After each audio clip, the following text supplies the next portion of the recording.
흑치상지, 그는 영웅인가 역적인가?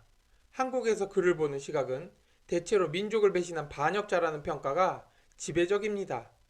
백제가 망하자 그는 임존성에서 지수신 장군과 함께 백제 부흥군의 주도 세력이 됩니다.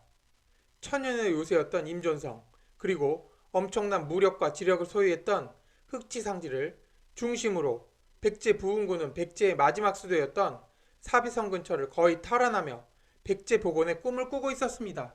하지만 백제를 구원하기 위해 외에 있던 제외 백제인을 중심으로 한 외해 구원군 2만 7천 명이 백총강에서 나당 연합군에게 몰살당하고 백제 부흥군의 내분으로 복신과 도침이 반목하며 붕괴하자 흑치상지는 의자왕의 아들 부여융에게 설득당해 창끝을 같은 동지였던 백제 부흥군에게 돌립니다.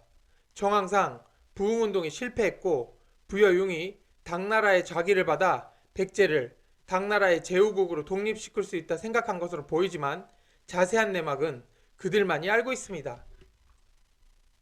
그는 부흥운동군을 토벌한 대가로 당으로부터 자기를 받고 당에서 장수로 등용됩니다. 그의 능력이 발휘되기 시작한 것은 토번국이 당나라를 침공했을 때였습니다.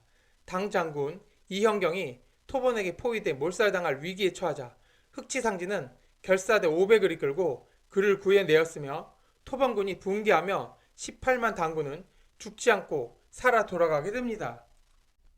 공을 인정받은 흑치상지는 토번과 돌고래 전쟁에서 계속해서 승전하며 승승장구합니다.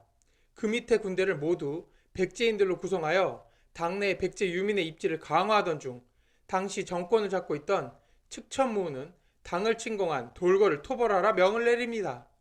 늘 하던 대로 이길 일만 남았던 흑치상지. 허나 문제가 생깁니다. 같이 동행한 참보벽이란 당의 장군이 홀로 공을 세우기 위해 흑치상지에게 알리지 않고 돌고를 공격했다 당군 13,000이 괴멸당하는 사건이 발생합니다.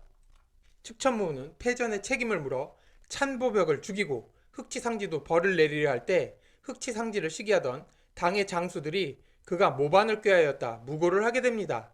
백제 출신 장수가 승승장구하니 그를 시기 질투하던 당의 장수들이 모함을 한 것입니다. 측천무는 이에 제대로 조사조차 하지 않고 처형을 합니다.